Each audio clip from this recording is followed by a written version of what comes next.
কুলে আল্লাহর নবীর হাদিসটা একটু গ্রহণ করবেন, করে করে বলি সুবহানাল্লাহ। ক্বালা রাসূলুল্লাহ সাল্লাল্লাহু আলাইহি ওয়াসাল্লাম আদ-দুআ মাগফুরুল ইবাদাত ইলা আখির। আল্লাহর বান্দা রাসূল করিম সাল্লাল্লাহু আলাইহি ওয়াসাল্লামের উম্মতিনী যে কোনো ইবাদত, নামাজ পড়ি কথা নেই, যে কোনো আল্লাহর ইবাদত এবং রিয়াজত করার পরে যে আল্লাহর বান্দা রাসূল করিম সাল্লাল্লাহু আলাইহি ওয়াসাল্লামের উম্মতিনী ইবাদত করার পরে দোয়া করবে না, চলে যাবে আল্লাহ পাক রব্বুল আলামিনের দরবারে, ওই দোয়া পৌঁছবে না, বরঞ্চ ওই দোয়া জমিন থেকে আসমানে, প্রথম আসমানে গিয়ে ঝুলন্ত অবস্থায় থাকবে, ঠিক কিনা? এটা পৌঁছবে না আল্লাহর দরবারে। কাল কিয়ামতের সময়, মুসিবতের সময়, রোজ হাসরের ময়দানে ওই দোয়া আপনি বান্দা এবং আপনি উম্মতিনীর বিরুদ্ধে সাক্ষী দেবে, বলতে নাউজুবিল্লাহ, ঠিক কিনা? তাহলে আপনাকে কি করতে হবে? দোয়া করতে হবে। এই হাদিসের মেজদা অনুযায়ী এসেছেন আদ-দুআ মুখফুল ইবাদত, সমস্ত ইবাদতের মগজ হচ্ছে দোয়া। সুবহানাল্লাহ। এই দোয়াটা আপনাকে করতে হবে। হযরতে মুসা কালিমুল্লাহ আলাইহিস সালাতু ওয়াস সালাম ছিলেন তো, মুসা নবীকে ছিলেন আল্লাহর বড় পয়গম্বর, যে আল্লাহর সাথে কথা বলতো তুর পাহাড়ের মধ্যে গিয়ে। যখন ফেরআউন যখন মুসা কালিমুল্লাহ আলাইহিস সালাতু ওয়াস সালামকে যখন দৌড়ানি দিলেন, এমন সময় মুসা নবী তার সঙ্গীদেরকে নিয়ে, মুসা পয়গম্বর আলাইহিস সালাতু ওয়াস সালাম তার কওমদেরকে নিয়ে, তার উম্মতদেরকে নিয়ে ওই ফেরআউন থেকে বাঁচার জন্য দৌড়াতে শুরু করলেন। দৌড়াতে দৌড়াতে দৌড়াতে দৌড়াতে এমন সময় দেখা গেল উনি নীল দরিয়ার পাশাপাশি চলে গেলেন। যখন নীল দরিয়ায় গেলেন, সব দিকে কাফের বেদিন মুশরিকরা ঘেরাও করে ফেললেন। তিন দিক থেকে যখন ঘেরাও করে ফেললেন, একটি দিক খোলা আছে, এটা হলো নীল দরিয়ার দিকে। তখন মুসা পয়গম্বর আলাইহিস সালাতু ওয়াস সালাম বলতে লাগলেন, আল্লাহ, আমি চারিদিক থেকে আমি বন্দী হয়ে গেলাম, আল্লাহ আমার সামনে নীল দরিয়া, আমি এখন কিভাবে আপনার বান্দা আমি মুসা কালিমুল্লাহর কওমদেরকে কিভাবে রক্ষা করব? আল্লাহ বলেন, মুসা, তোমার হাতে কি আছে? রব্বে করিম আমার হাতে কি আশা আছে? লাঠি আছে। তুমি ওই লাঠি দিয়ে সাগরের মাঝখান দিয়ে একটি আঘাত করো। যখন মুসা পয়গম্বর যখন লাঠিটি দ্বারা যখন আঘাত করলেন পানির মধ্যে, ওই পানি যেখানে আঘাত করেছে, এখান থেকে নীল দরিয়া পুরো সাগর রাস্তা হয়ে গেল। যখন চতুর্দিক যখন ঘেরাও করে যখন ফেরআউন যখন দৌড়ানি দিলেন মুসা নবীকে, তখন মুসা নবী কওমদেরকে বলতে লাগলেন, এ আমার উম্মত কওমরা, বনী ইসরাইলের যুগের মধ্যে কওম বলতো তোমরা আমার পিছনে আসতে থাকো। তখন সাগর রাস্তা হয়ে দৌড়াতে লাগলেন। সব মুসা নবীর কওমরা পার হয়ে এখান থেকে ওই পারে চলে গেল, ফেরআউন যেতে পারল না। যখন ফেরআউন যখন ওই রাস্তা দিয়ে যখন দৌড়াতে লাগলেন, 4 ভাগের 1 ভাগ যখন পরিমাণ গেলেন, ওই সীমান্তরের মধ্যে রাস্তা ভেঙে ঢুকতে ঢুকতে সব পেরওয়ানের গোশত গোষ্ঠী সহ পানির মধ্যে ডুবে গেল। ফেরআউন তখন বলতে লাগলেন, ও মুসা কালিমুল্লাহ, আল্লাহর পয়গম্বর, তুমি আমাকে রক্ষা করো, তুমি আমাকে রক্ষা করো। সুবহানাল্লাহ। আমি বোঝাতে চাইছিলাম ওই ফেরআউন যদি বলতো, এ রব্বে কারীম, আমি নাফরমান, আমি খোদা দাবি করেছি, আমি যখন নীল দরিয়ার মধ্যে যখন আমি ডুবে যাচ্ছি, আল্লাহ আপনি মুসা নবীকে রক্ষা করেছো তোমার বান্দা হিসেবে, আমিও তো তোমার বান্দা, তুমি তো রহমানুর রহিম, গফুরুর রহিম, তুমি তো ক্ষমাশীল, তুমি হলা অতি দয়ালু। আল্লাহ আমি ফেরআউনকে রক্ষা করো। আমার আল্লাহ বলেন কুদরতুর জবানে, ও ফেরআউন, তুমি মুসার কাছে না চেয়ে, মুসার কাছে সাহায্য না চেয়ে আমি রব্বে করিমের কাছে চাইলে আমি তুমি ফেরআউনকে নীল দরিয়া থেকে রক্ষা করতাম। সুবহানাল্লাহ। দেখেন, সেই জন্য মুসা নবীর কাছে না চাইলে ওনাকে আল্লাহ কি করতেন, সাময়িকের জন্য বাঁচিয়ে নিচ্ছেন, নীল দরিয়াতে ডুবে মরতে হতো না। মরতে হবে তবে কেন মরতে হতো। এবার আসুন, তিনটি কাজ তাড়াতাড়ি করতে হবে। সেগুলা কি? প্রথম নম্বর হলো, মানুষ যখন মারা যায় তখন ওনাকে দফনের ব্যবস্থা করতে বলেছেন, ঠিক কি? যখন মারা যাবে তখন দফন করা হবে। কারণ কেন? হুজুর এত তাড়াতাড়ি কেন করে ফেলব? তুমি যদি ওনাকে যদি দফন তাড়াতাড়ি না করো, তাহলে এক একজন আল্লাহর বান্দা রাসূল করিম সাল্লাল্লাহু আলাইহি ওয়াসাল্লাম উম্মতিকে ওনার পিছনের দোষ বুঝবে, দোষ তালাশ করবে, ভালো ছিল। সেজন্য ওনার যখন ইন্তেকাল হয়ে যাবে ভালো দিক দেখতে হবে।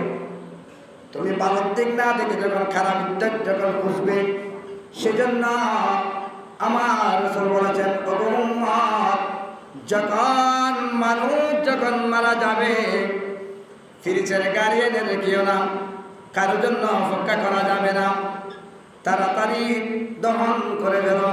এটা আল্লাহর ডাকে সাড়া দিয়েছে, এটার ফয়সালা রব্বে করিম করবে। সুবহানাল্লাহ। এখন তো আমরা ফ্রিজের গাড়ি এনে 3 দিন পর্যন্ত রাখি কিনা?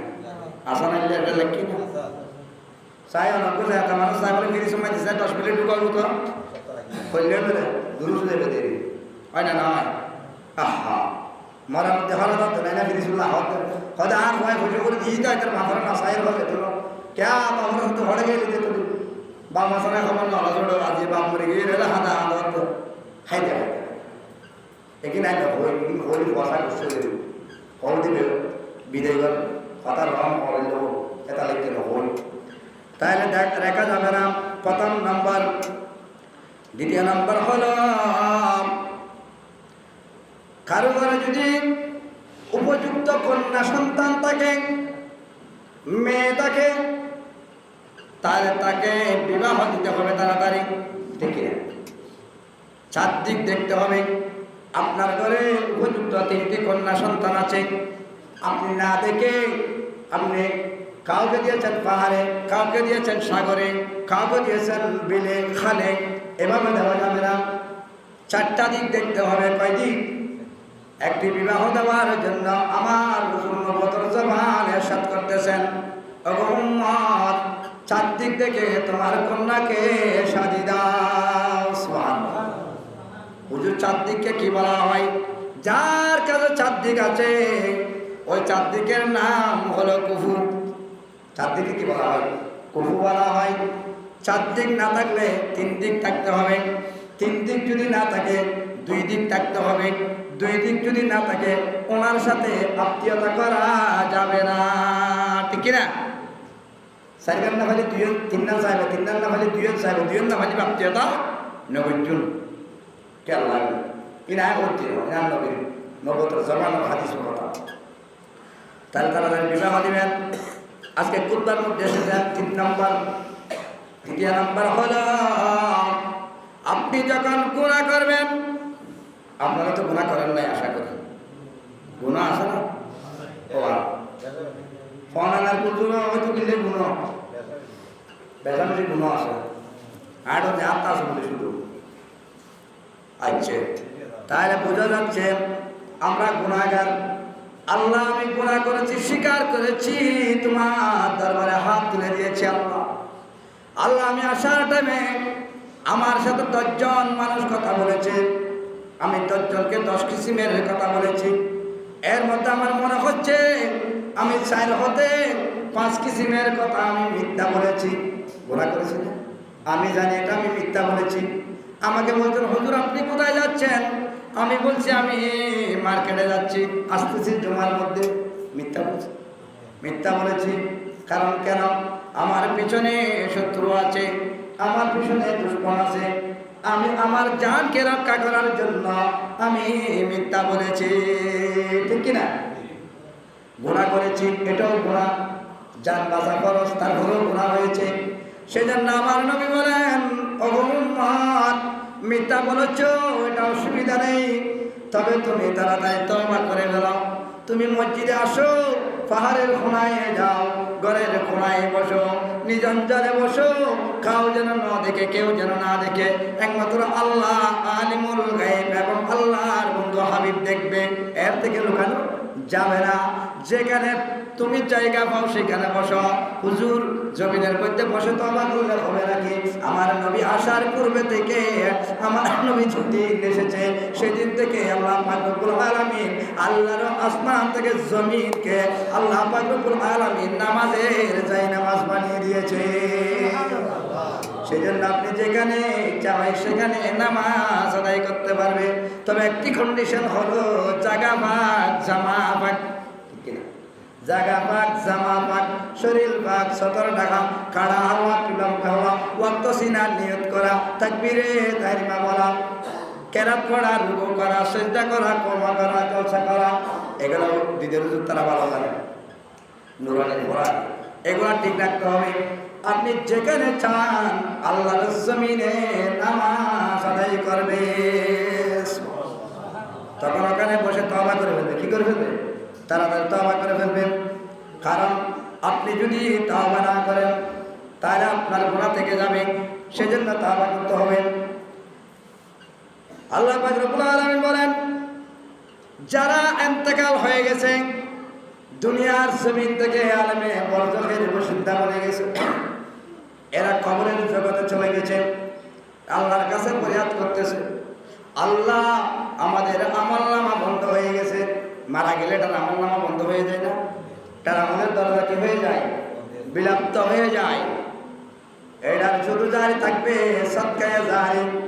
মসজিদে একটি প্যান দিয়েছে, এটা চলতেছে, এটা সদকায়ে জারি। একটি কোরআন দিয়েছে, 1 বস্তা সিমেন্ট দিয়েছে, 1 টন লোহা দিয়েছে, এভাবে যতগুলা জিনিস আছে মসজিদে জায়গা দিয়েছে, ওইগুলা হারদম কিয়ামত পর্যন্ত ওনার কবরে জারি জারি থাকবে, আর কিছু থাকবে না। সেজন্য দান সওয়াব করতে হবে। ওরা ফরিয়াদ করতেছে, আল্লাহ আমাদের আমলনামা বন্ধ হয়ে গেল, আল্লাহ আমাকে পুনরায় আবার দুনিয়ার জমিনে যাওয়ার জন্য আমাকে একটু সুযোগ দান করো। কি করো? আমাকে একটু সুযোগ দান করো। আল্লাহ বলেন, নয় 60 বছর 70 বছর হায়াত দিয়েছি, তুমি কিছু করো নাই, দান করো নাই, তোমার সম্পদকে তুমি বেঁধে রেখেছ। ওই সম্পদ তো তোমার নয়। সম্পদ কার? তোমার নয়। সব কিছু আমি স্বয়ং রব্বে করিমের।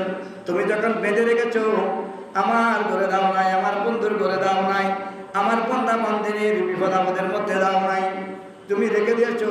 ওই সম্পদ এখন কোনো কাজে আসবে না। ওই সম্পদ তোমার ছেলে মেয়েরা খেয়ে বেঁচে কিনে তোমার জন্য কোনো কিছু করবে না। ওই সম্পদ তোমার জন্য বড় বড় সর্ব হয়ে তোমাকে আক্রমণ করবে। নাউজুবিল্লাহ, ঠিক না বেঠিক? তাহলে খেয়াল করতে হবে। আর আশা সুযোগ দেবে না। আল্লাহর কাছে বলবো, আল্লাহ আমাকে যাওয়ার জন্য একটু সুযোগ দেন। আল্লাহ বলবেন, না না, যাওয়ার সুযোগ হবে না।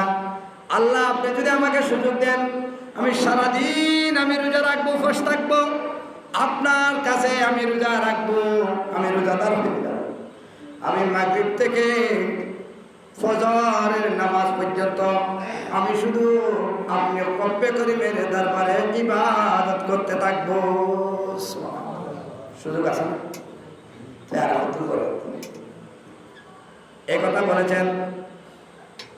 অন্য হাদিসে বলেছেন কিয়ামতের পূর্বে দাজ্জাল গায়েব হবে। এরা যে খুতবার কথা, দাজ্জাল আসার পূর্বে আগে আপনি তওবা করার সুযোগ থাকবে। দাজ্জাল আসার আগে তওবা করার সুযোগ থাকবে। সূর্য পশ্চিম দিকে ওঠার আগে তওবা করার সুযোগ থাকবে।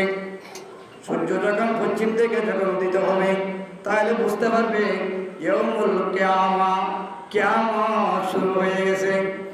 দাজ্জাল যখন এসে যাবে আমাদের চোখগুলো ওইখানে দাজ্জালের চোখ হবে কপালে। দাজ্জাল যখন আসবে আল্লাহর কারো তওবা কবুল করবে না, আর থাকবে না। সেই জন্য আজকে খুতবার মধ্যে বলতে লাগলেন সময় থাকতে তওবা করে বেরো, কারণ দাজ্জাল এবং সূর্য যদি পশ্চিম দিকে উদিত হয় আপনার তওবা করার সুযোগ থাকবে না।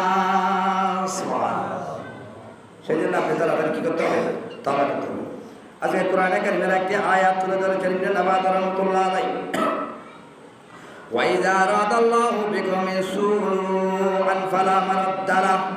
আল্লাহ যখন কোনো বান্দাবন্দিকে যখন কষ্ট দিতে চায়, আল্লাহ কাউকে যদি কষ্ট দিতে চায় তাহলে ওনার বাঁচার কোনো সাধ্য নেই।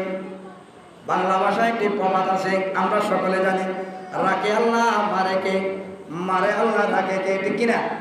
এই প্রবাদটি এখানে বলা হয়েছে। আল্লাহ যদি কাউকে যদি কষ্ট দিতে চায় তাহলে ওনার বাঁচার কোনো সাধ্য নাই। ওয়া মা লাহুম মিন দুনিহি মিন ওয়াল। আর আল্লাহ যদি কাউকে যদি বাঁচিয়ে নেয় কোনো বান্দা বান্দির সাধ্য নেই ওনাকে কষ্ট দেবে। সুবহানাল্লাহ। তো দর্শকগণ সালাতুনিয়া আলাইকুম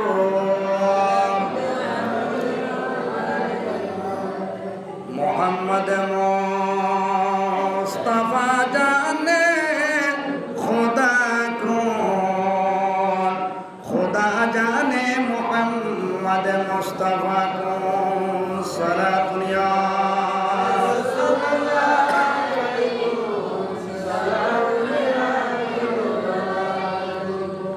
তাই আমি বলতে চেয়েছিলাম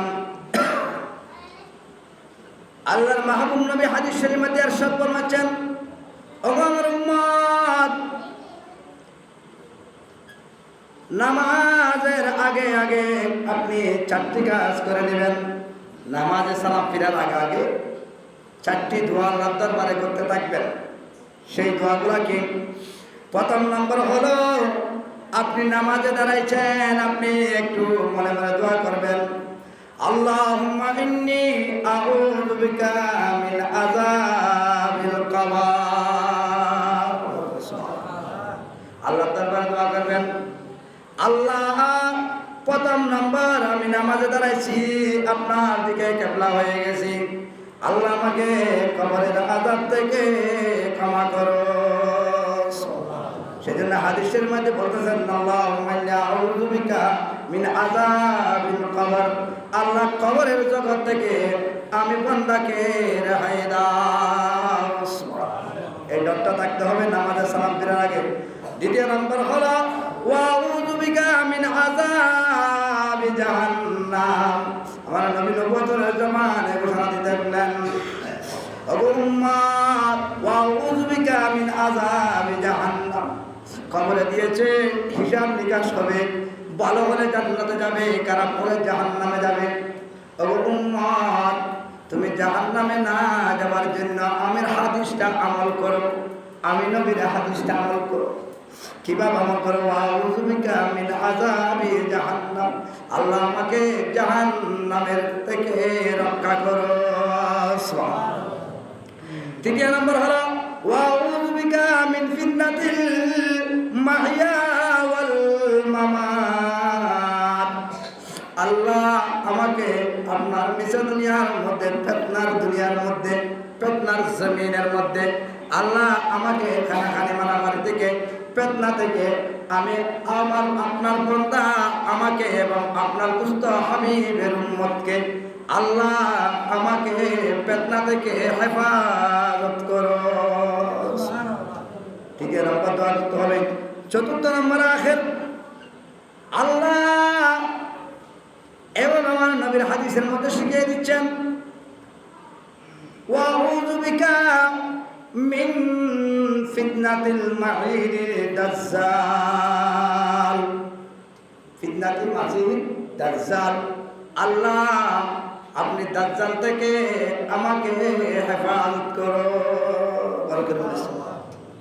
দাজ্জাল থেকে হেফাজত করার কথা বলেছেন। আমি পূর্বে বলেছিলাম খবরদার খবরদার এভাবে যদি দোয়া করে আল্লাহর দরবারে কান্নাকাটি করো, আল্লাহ জিবরাইল আমিনকে বলবে, জিবরাইল তুমি এখন পর্যন্ত সপ্তম আসমানে কি কাজ করতেছো? আকবর করা আব্দুল মালিক শাহ কুতুবী রহমাতুল্লাহ আলাইহি জামা মসজিদের মধ্যে চলে যাও। আমার বান্দারা তওবা করেছে, আমার বান্দারা চারটি জিনিস থেকে ভয় পেয়ে আমার কাছে কান্নাকাটি করতেছে। আমি আমার বান্দাদেরকে মাফ করে দিয়েছি। আমার বান্দাদের চোখের পানি তুমি জান্নাত থেকে সোনালি পাওয়া নিয়ে আসো। ওই কোটরা করে আমার বান্দার চোখের পানি জমিনে পড়ার আগে আমি আল্লাহর আরশে আজিমে নিয়ে আসো। আল্লাহর কাছে যখন জিবরাইল আমিন যখন আল্লাহর চোখের পানি যখন প্যাকেট করে নিয়ে যাবেন, তখন জিবরাইল আমিন বলবেন, এ রব্বে করিম বারাইলাহি, ও আমাকে বানানে ওয়ালা খোদা, আপনার বান্দার চোখের পানি কি করবেন? হে জিবরাইল, খবরদার খবরদার, আমার মহব্বতের বান্দা বান্দিনী পৃথিবীর কোন সাগরের পানি দিয়ে জাহান্নামের আগুন নিভবে না। গঙ্গাসাগর তো পানি আর দিলে জাহান্নামের আগুন নিভবে না, নিভবে না। কি দিয়ে নিভাবেন আল্লাহ? জিবরাইল আমার বান্দার 2 ফোঁটা চোখের অশ্রু এনেছো, ওই অশ্রু দিয়ে আমি 7টি জাহান্নামের আগুন নিভিয়ে দেব। আমাদের চোখের পানি কত দামি, সেই জন্য আমি বলতেছি বাবা মায়েরা, আমার যুবক বাবা মায়েরা, খেয়াল করতে হবে। ওয়াজ শুনলে হবে না, একটু আমল করতে হবে। যার কাছে আমল নেই কোনো লাভ নেই। আপনি 1 লক্ষ টাকা দিয়ে গরু জবাই করেছেন, এরপরে আপনি সব কিছু দিয়ে গরু রান্না করেছেন, কিন্তু 5 টাকা দামের লবণ দেন নাই। খাওয়া যাবে? খাওয়া যাবে না, ফাঁসা হয়ে যাবে, বদনামি করবেন।